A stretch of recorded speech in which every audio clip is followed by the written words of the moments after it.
don't stop and look around once in a while, you could miss it. Never tell me the odds. The greatest idea in human history, the theory of evolution by natural selection.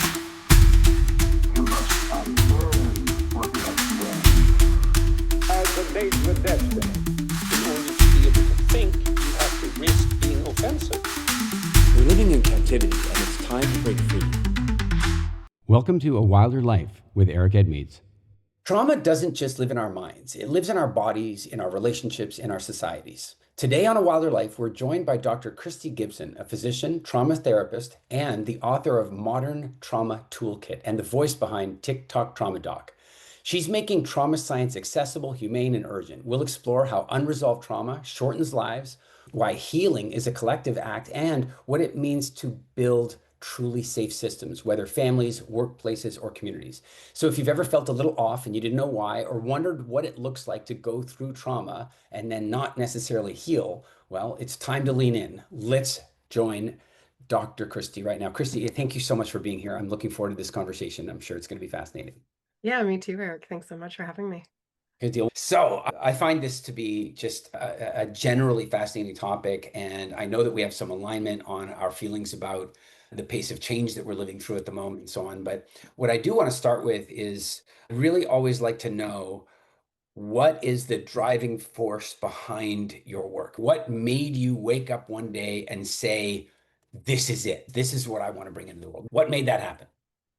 Well, there's a personal and a professional answer to that, Eric. So I'll start with the personal. I didn't quite wake up having it happen, but I was working in Nepal in 2015 during the earthquake. So I just happened to be there. I was doing some academic consulting with a social accountability focused medical school, interviewing their family medicine residents, transcribing the interviews in my apartment in Patton, which is in the Kathmandu Valley. And the earthquake hit. So the first one, which was 7.8, took down most of the buildings around me because I was in Old Patton. And I tried to escape my building, but when I opened the door, which was hard because everything had shifted, there were so many cracks in my building. In the courtyard, bricks were just piling down in like a landslide. And like the dust was a few stories high. So I saw a psychiatrist in Singapore once I eventually got evacuated. And he said, well, you're having a normal response to an abnormal situation. And I'm like, what is this? And as a physician, I hadn't learned a lot about it. But once I started reading, I was like, oh, this explains a lot about my 16-year career as a hospitalist. Within a couple of years, I left my job, recognizing how much physical, psychological, and spiritual trauma I was holding in my body because of that work. And then once I started doing family practice professionally, I just started with one trauma therapy. I studied accelerated resolution therapy. I started doing it. And because I had been the residency director of a health equity residency, I was working in a community health center with folks that were facing a lot of challenges like housing and food insecurity, financial issues, strings of disability, and what we call comorbidities, which is just being hit by so many different illnesses. But what happened is I treated their trauma, and a lot of the comorbidities settled or even disappeared. So I would treat trauma and like accelerated resolution therapy, because I had already established such a good relationship with those subsets of people as a family doctor. I didn't really know how much the first stages of trauma therapy were important because I was intuitively doing them. But at this point, it was okay because I was a couple of years into practice. People were open to what we call memory reconsolidation, which is making your past memories feel neutral in the present. That alone changed their nervous system so much that they were able to regulate things like asthma, blood pressure.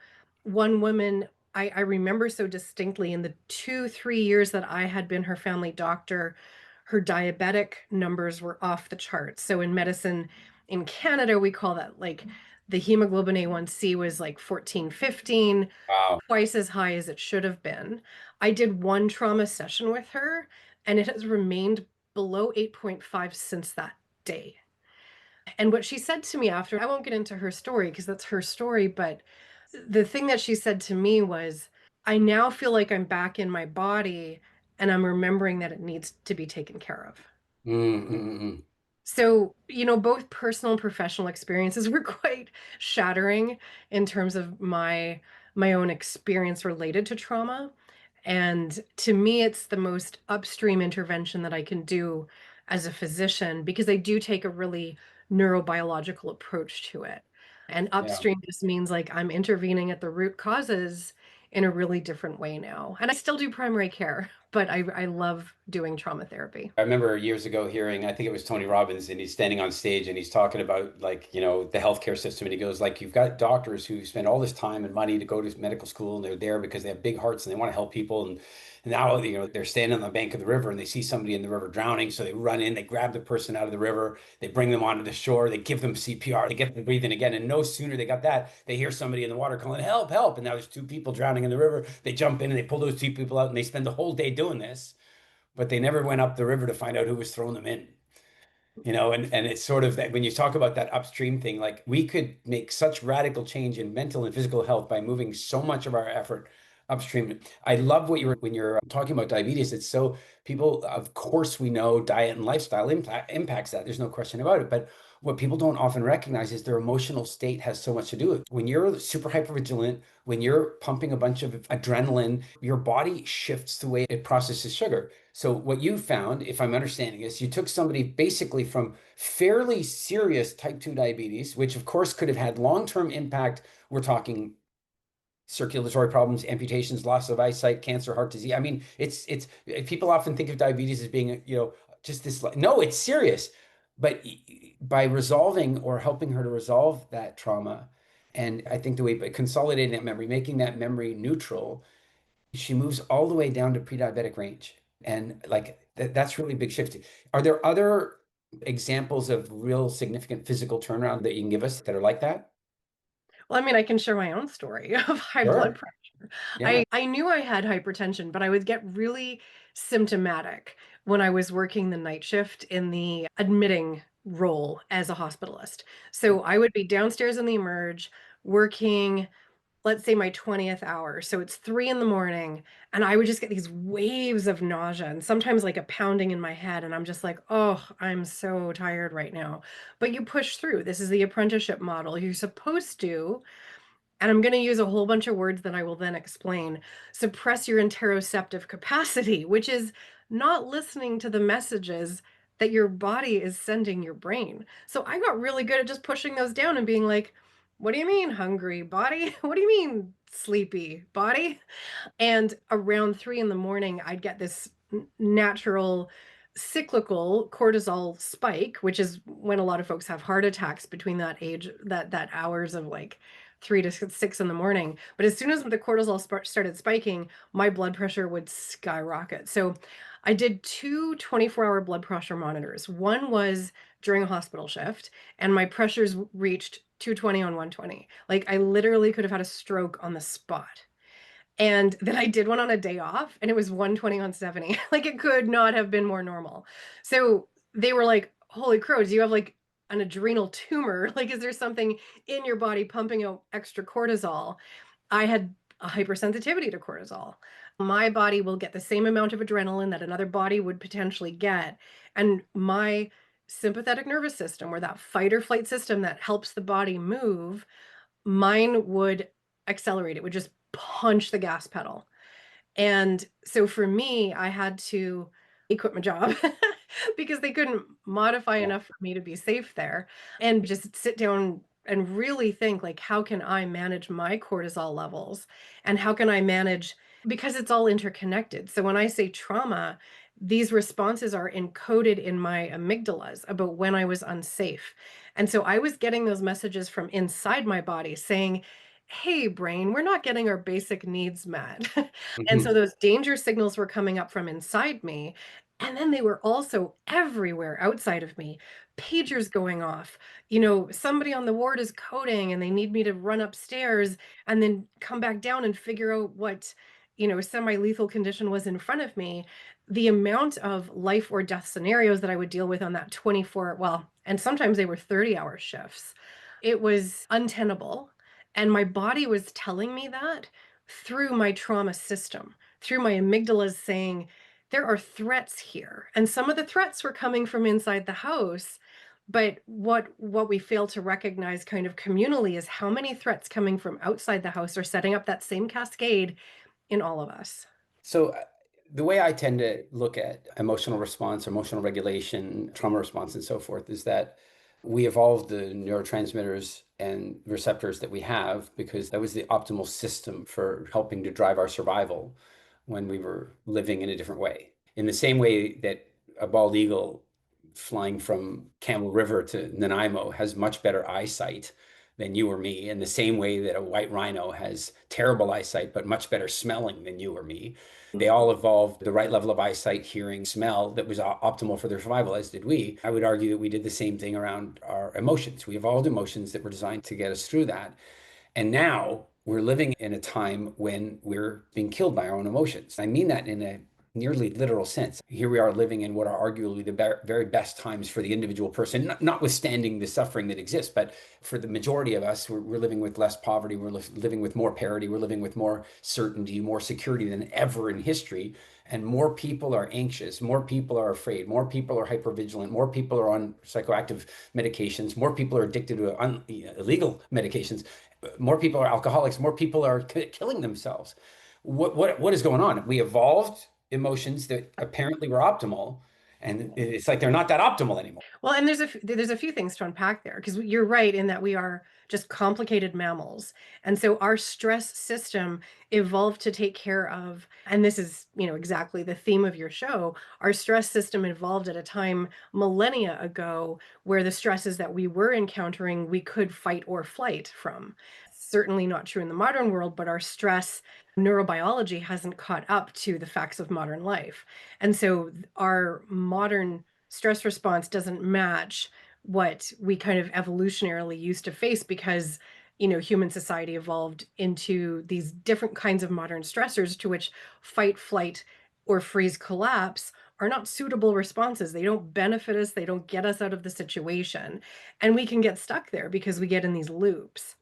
The second piece is that our body already has a lot of ways that it knew how to dampen that stress response cycle. We have been socially conditioned to not do those things anymore. So one of the reasons I wrote the Modern Trauma Toolkit is part of what I studied has been extensively researched with randomized control trial therapeutic techniques like accelerated resolution therapy. And then I started finding out what else changes the balance between the sympathetic and the parasympathetic tone, or the active and the less active nervous systems. I uncovered a lot of techniques that really match things that we have always done, and we're not really told their importance anymore. So things like tapping, the havening techniques, tremoring, Mhm. which every single human body has the capacity to change their brain waves, to change their autonomic nervous system through these techniques, but we don't do them. So those are three different Yeah. chapters in my book, because I just think every kid should be learning this. Every parent and teacher and doctor, and like anyone who's dealing with folks that are stuck in these really activated emotional responses. So the Mhm. emotions are signals, and the signal is saying, like, I'm stuck in this trauma loop and I haven't managed to get myself out of it because my brain is still telling me I'm in danger. And let's be honest, the media cycle confirms that. But so does our neurobiology, because nobody knows what those exit ramps look like. And that's my goal, is just to share them with as many people as possible. That's fascinating. I think we have some very similar ideas about those things for sure. One example, I actually took this photograph. I took it like, I don't know if you can imagine what taking a photograph like that is like, but that's not a super No. happy elephant.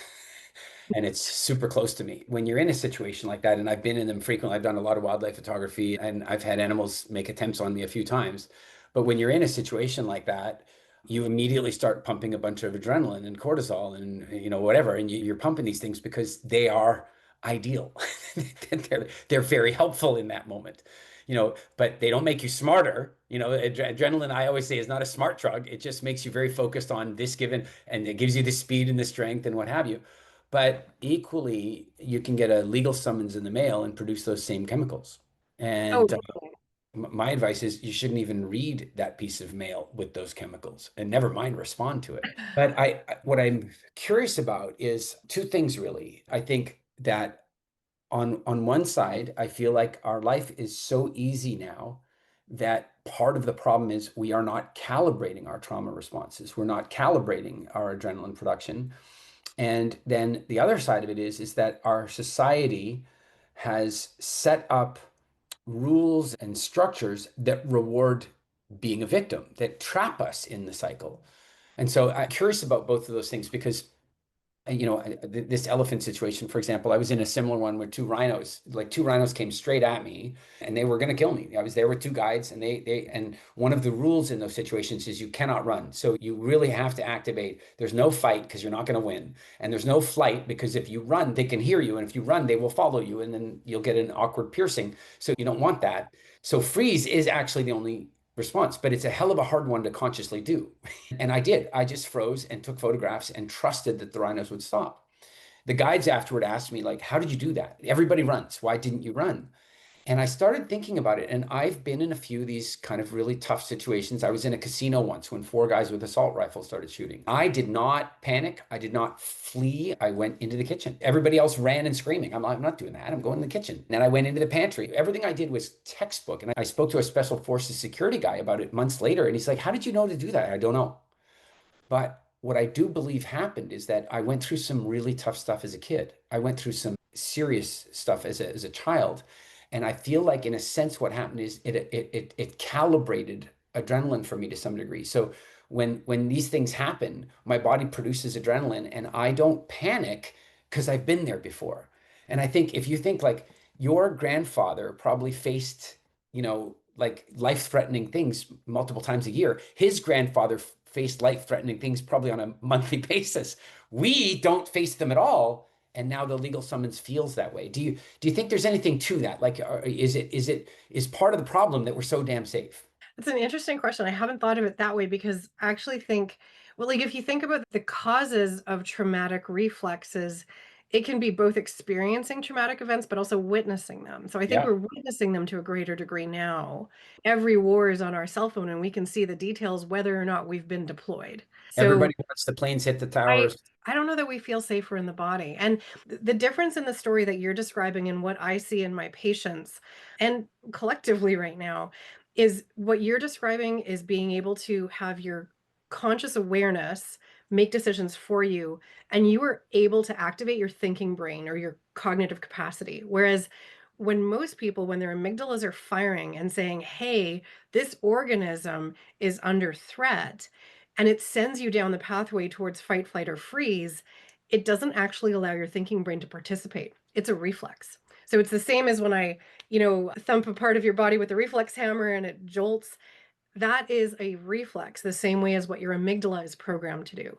So the fact that you were able to access your thinking brain or that prefrontal cortex, the outer layers of the brain, meant that your midbrain, where the amygdala sits, was not making the choices for you. Whereas the All right. people that were running screaming around the casino, that was a reflex. They didn't have conscious control over it. So much of what I teach in the first stage of trauma therapy is how do you notice more the signals coming up from the body? So that's interoception, what the body is telling the brain. And then how can you intervene with the perception of those signals? Because that's really what the amygdala is doing, is it's interpreting them. But if you put that under conscious control, you have more choices. And that's what you're describing with the elephant. You In made the a moment rather than in retrospect. Yeah, so you made a choice to freeze, and that's not a trauma response. A trauma response is when you freeze without choice. Okay. All right. So I'm a big fan of Viktor Frankl, and I love one of his quotes or his principles sort of has been a guiding principle of my life, but it's that between stimulus and response, there is a moment. And it's in that moment where we get to choose our last ultimate freedom. And of course, when we're talking about the amygdala, that moment, maybe it doesn't even exist. I mean, certainly in some cases, it feels like it doesn't exist. But I'm wondering if one of the reasons that it feels like it doesn't exist is that we are so sheltered at this point that we don't get to develop familiarity with it. And so, to use your point of like now, there's a war going on all the time. There's trauma happening around us all the time, except that there isn't. Is that I'm sitting in my house watching the Twin Towers getting slammed by planes, and I'm producing all the chemicals related to that, but I'm thousands of miles away. I'm not in any danger at all, but my body doesn't know that. And I have no way of flushing that adrenaline. I'm not going to run. I'm not going to breathe it all out. I'm not going to have any of the natural responses to it. And that trauma is going to start to, kind of get inside. Whereas somebody potentially who went through the trenches of World War II, they're watching that same thing on the screen and they're not having necessarily the same trauma response because they were like, or maybe if they have an unresolved trauma, maybe they're being triggered by that. One of my companies years ago, we built hyper-realistic trauma simulation mannequins for the US Army. And what they did is they mimicked leg amputations and bullet wounds so that the warfighter would have the opportunity to interact with a hyper-realistic trauma simulator so that they wouldn't be shocked when the event happened to them in the field. And these mannequins were so realistic that medics opted out of the program. But the part of the theory and part of why they were so successful was that if you train with this over and over again in a safe environment, and then you're in the field and it happens, it's still awful in every conceivable way, but it's not as surprising, it's not as shocking, and therefore maybe allows you to process that better. So I'm kind of saying, is it possible that there's even a further upstream thing of saying, how do we help people find the gap between the event and the response? And I think of this as a physician as like primary versus secondary prevention. So primary prevention is when you like try to avoid the problem from happening in the first place. And so that is when we would potentially teach every single child about how to, so Dan Siegel talks about the window of tolerance, which just you feel like you can handle things. So fight and flight is an activated trauma response. Freeze collapse is the passive one. We don't really talk as much about that. So for kids to be able to recognize the early warning signals that they're drifting towards one or the other, because those signals should be coming, and they can learn to interpret and manage those early signals. So what's happening is we get a lot of folks, and I mean, if you just look at what's happening and why I joined TikTok, we're getting a lot of young people that are locked in fight and flight, and they are terrified. They're anxious. They're afraid of every news article that comes through their feed, but then you get a whole bunch of them that are just checked out. They're dissociated. And so even when you described the vets who might be looking at a simulator or looking at the news feed of actual war, some of them are actually checked out. They're dissociating from it because their body is saying freeze collapse. And in modern times, or in the human mammal body, we don't fall to the ground like a deer. We just stay in our bed and we doom scroll, or we can't get off the couch and do the things we're supposed to do and we're calling in sick. So there's a lot of how these responses are showing up in modern times that are just not helping us. So we see a lot of this fight, flight, freeze, collapse because nobody has this basic skills to interpret what the messages are, to intervene in an early way. That's the primary prevention part. And then secondary prevention is, well, when you're stuck there, how do you get unstuck? And that was the second thing that you were mentioning, was what is it we do about it? And that's the basis of my life, is just studying so many things. And it's what I've found that's so interesting is it's not just emotional pain that processes in this way. A lot of stuck chronic conditions, such as pain and what we call functional disorders, are stuck in the same loop in the body. Is these signals are coming up saying to the brain, this thing is happening, it's being perceived as threatening, and then this whole cascade starts. And any kind of pain that gets stuck, those are different leverage points or parts in the nervous system that we can intervene. So the science is very, very real. And what's so amazing is these techniques that I've studied, and it's in the Modern Trauma Toolkit. It's in my TikTok as a folder called Healing Skills, and I'll have to get it up on YouTube over the next year. This is my purpose, is to disseminate these really easy skills. So even when I'm training physicians or other, first responders, for example, I'll say these are 1-minute strategies. So everybody can learn them in 1 minute. And frankly, if a doctor does them in their 1 minute between patients while they're charting, they will also regulate their nervous system. And then that interaction will feel a lot safer for their patients. Because otherwise, we just go from patient to patient in our sympathetic tone. And the other thing that you said about it gets stuck in the body and it doesn't know how to release, it's always known how. And this is where the through thread comes between the work you and I both do, Eric, and why I called it the Modern Trauma Toolkit. We've always known how. And so much about what I describe is these ancient ways of knowing and these things that we've forgotten, from something as simple as we used to sing, we used to chant, and we used to do it in a group. So, like for folks who are still part of religious communities, they might go to church and sing, but we should all be doing this. Yeah, Like yeah, yeah. it's giving us a longer exhale, which invokes the parasympathetic or the calmer nervous system, and it vibrates our vagus nerve because our lungs are right up against it. And when we vibrate them by singing or chanting, it's one of the reasons that that Brahmari breath or that bumblebee breathing in yoga feels so satisfying, Mm, especially when you hear it as a group. Like I just get that ice cream head feeling. Like it's beautiful. So that's a simple thing that we could do more often is just sing in your car. mm, But then there's these other things like the havening techniques. When I learned them, it's just a simple, soft, soothing touch across the palms, the shoulders, and the face. And this creates delta and theta waves in the body. And when I was thinking about why that makes sense to me, because all of this makes sense. It's your body's innate way to protect you, and it's its innate way to heal from overprotection systems.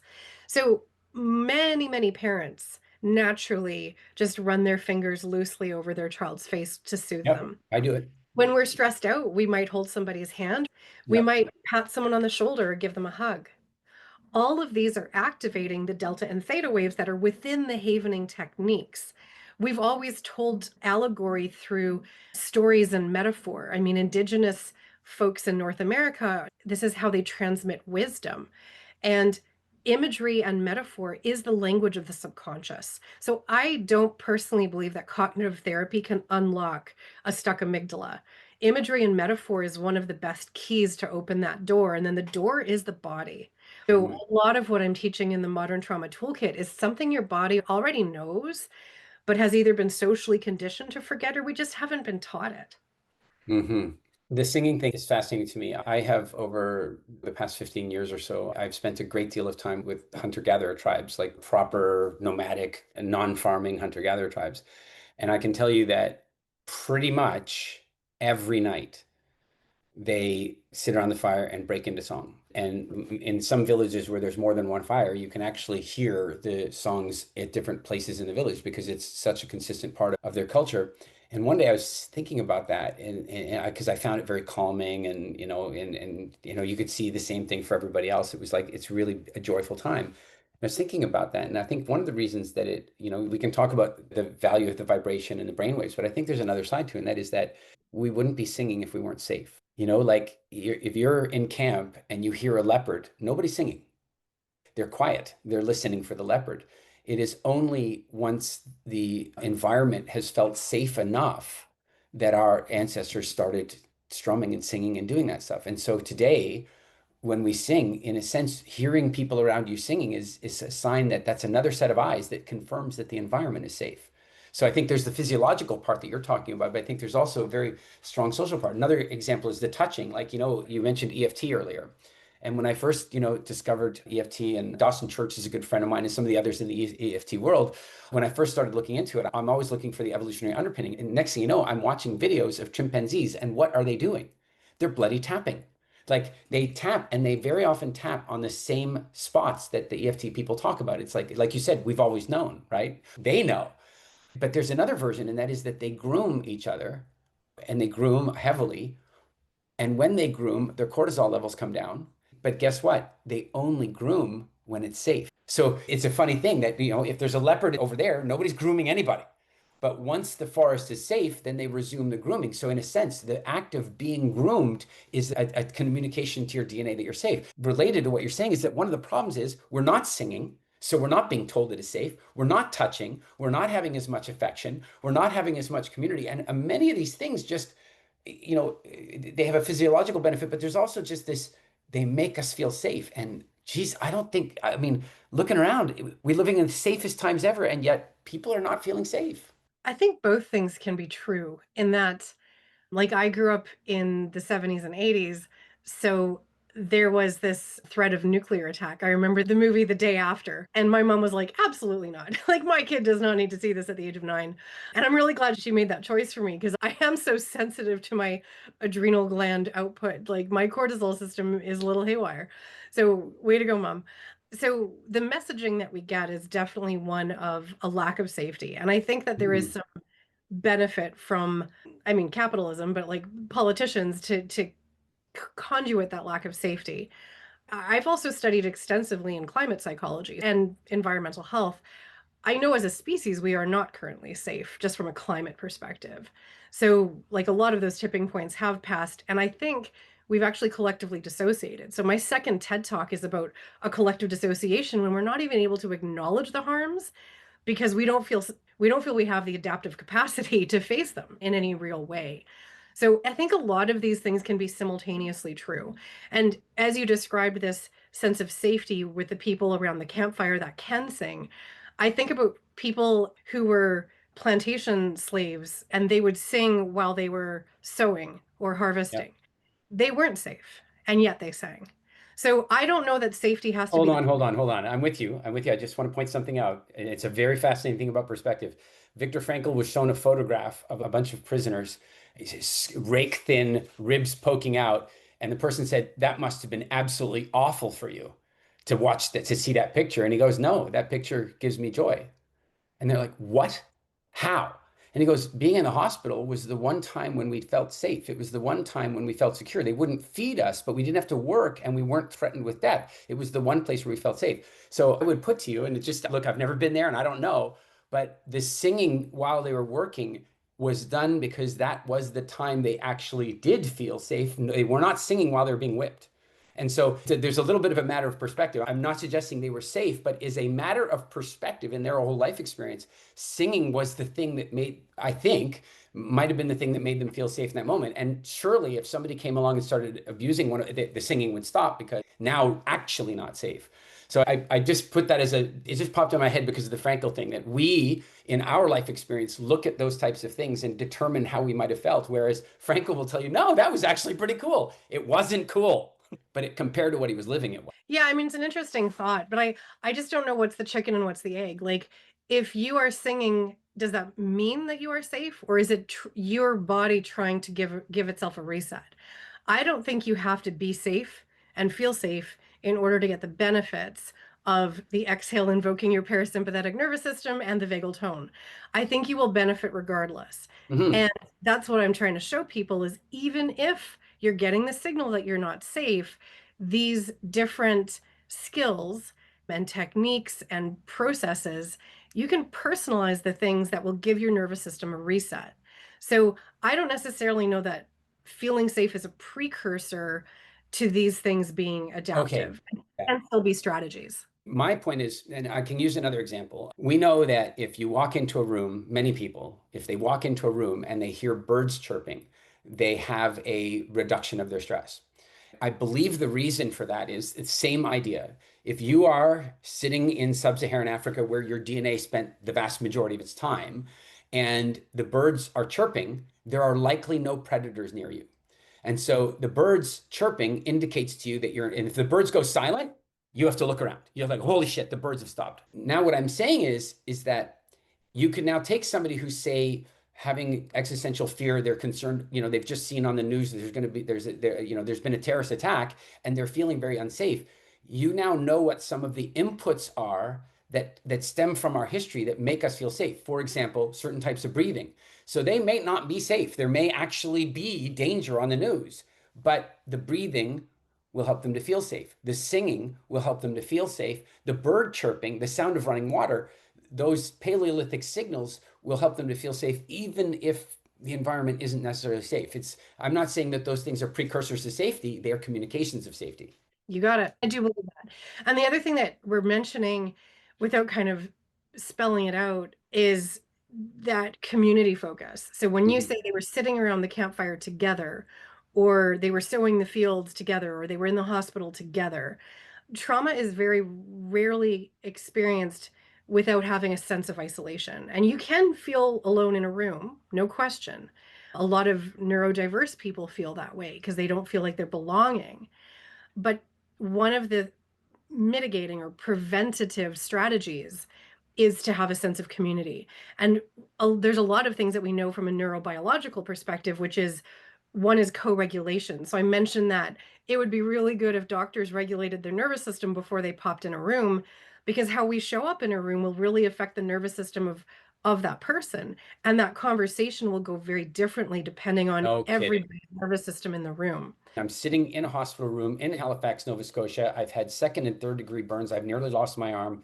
They're now discussing taking skin off both my legs to rebuild my arm. I'm just in the hospital. I've been there for 4 or 5 weeks. Dr. Keynes walks into the room with a bunch of interns and starts talking about me. He did not regulate anything that was going on for him emotionally. He just walked in and said, here we have a pretty horrifying case of a young man who may not regain the use of his hand.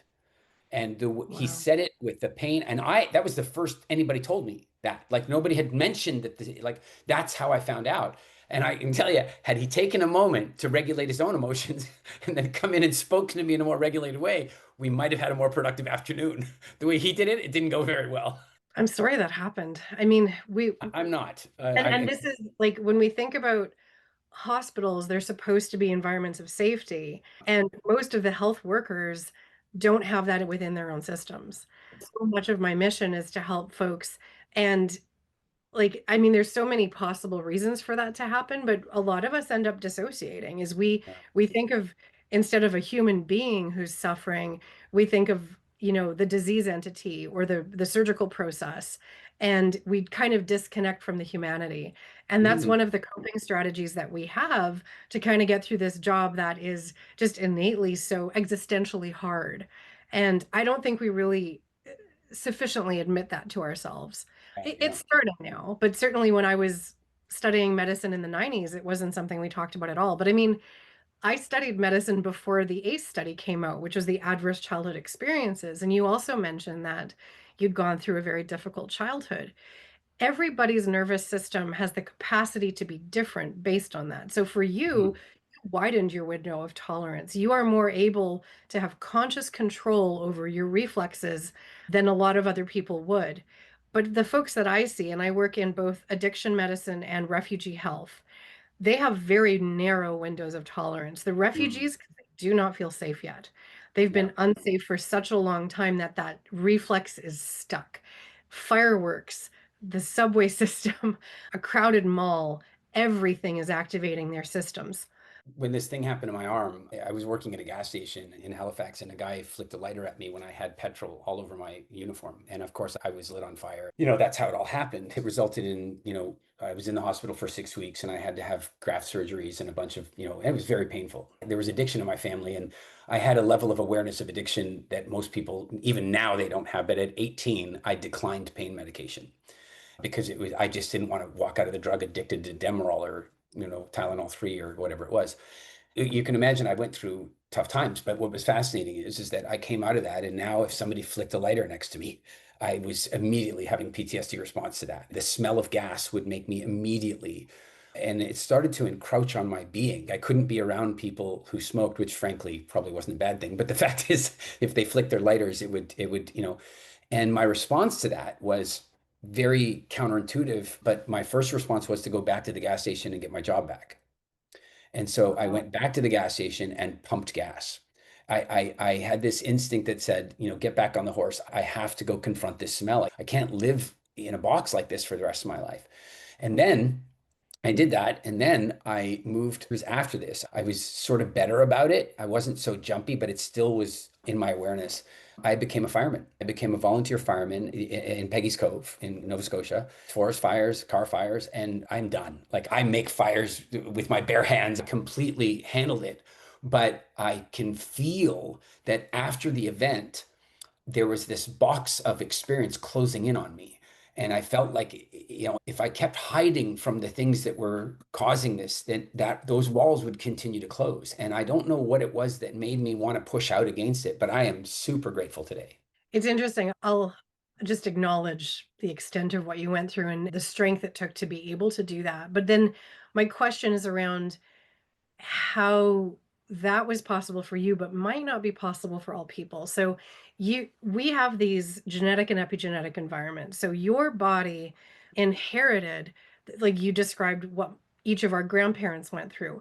We have inherited trauma in our DNA. So this is what we call epigenetics. There's lots of good science proving that if our parents or probably what Indigenous folks would describe as 7 generations, we inherit that. And I mean, we can certainly go at least 3 because your grandmother had your eggs. So I mean, we can at least go that far back and maybe 7. Well, but it happens through the DNA. It happens through methylation. So when they've done studies on mice, they can actually detect the methylation for 7 generations of mice. It's probably at least that far. The second piece is the environment that you grew up in and the things that as a child you had to manage and your capacity to manage that.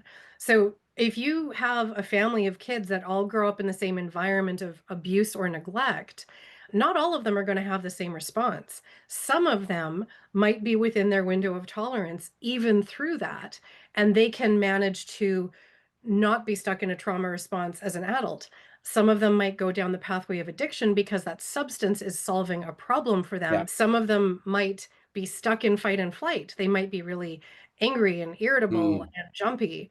Some of them might be stuck in freeze collapse. They're just what a doctor would call non-compliant, but just a person who's ineffectual. They can't get stuff done, even though they want to. There's just something that's obstructing them. So, like, there's so many different ways that we respond the way we do. What you gave yourself innately, intuitively, was a prolonged exposure. So, this was a very common trauma treatment back in the 80s and 90s. Patients don't tend to prefer it because it's really uncomfortable. It's confronting. You're a person, well, and you're a person who managed to survive burn treatment without analgesia, so I know your pain threshold is very high. That window of tolerance would actually snap their amygdalas into place when we do the prolonged exposure, and it's a bit uncomfortable. When I do trauma therapy, the basis of it is first, you help them widen that window of tolerance so they're not stuck in fight or flight or freeze. And then you activate the traumatic memory. So you were able to activate the traumatic memory because you were already in that window. Whereas the folks that I see, a lot of this planet is stuck outside of that window right now. And they need the skills to get back in the window before they could do some kind of memory reconsolidation. And so the biology of what you did was you had traumatic associations. So our amygdala doesn't store memories, it stores associations. So the memories exist like a fact base. You could just tell me the story of what happened, such as you did. But when you're still stuck in that trauma response, that story has associations to emotions, physical sensations, and the context, like the lighter and the smell of gas of the environment you were in. Yeah. And so traumatic associations are stored in your amygdala, not to mess with your brain, but to protect you. In case it happens again. Exactly. So it wants to say like, oh, that emotion's familiar. That's dangerous. We have to avoid it. Or that sound is familiar. It's dangerous. We have to avoid it. But the problem is now people's amygdalas are storing so much information that it's kind of overwhelmed and it's keeping you locked in place. And so what step 2 of trauma therapy is Judith Herman calls it remembrance and mourning, but the remembrance is activating the association and then creating a neutral environment. When you went back to pump gas, you had a lot of neutral exposures that were then linked in the brain. There's formal ways to do this, like brain spotting does it. You can actually create brain connections really deliberately using a brain spot, which is a visual field activation. So there's lots of different kinds of therapeutic modalities that will help you bring that under conscious control, widen your window of tolerance, and change the associations in the amygdala. When I wrote the Modern Trauma Toolkit, it wasn't to give people like, this is how to DIY trauma. It's really to give them the skills for that first phase so that they could do the second phase. Not everyone can do that on their own the way you did. But once you've got the first phase down, the second phase can be as fast as one appointment. Wow, what a powerful conversation so far. We've talked about trauma, we've talked about healing and anxiety.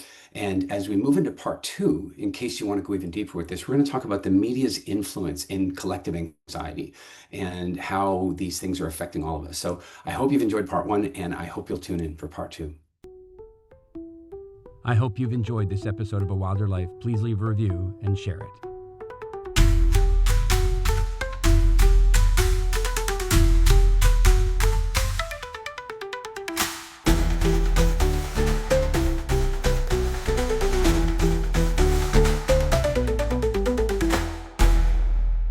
A Wilder Life with Eric Edmeades.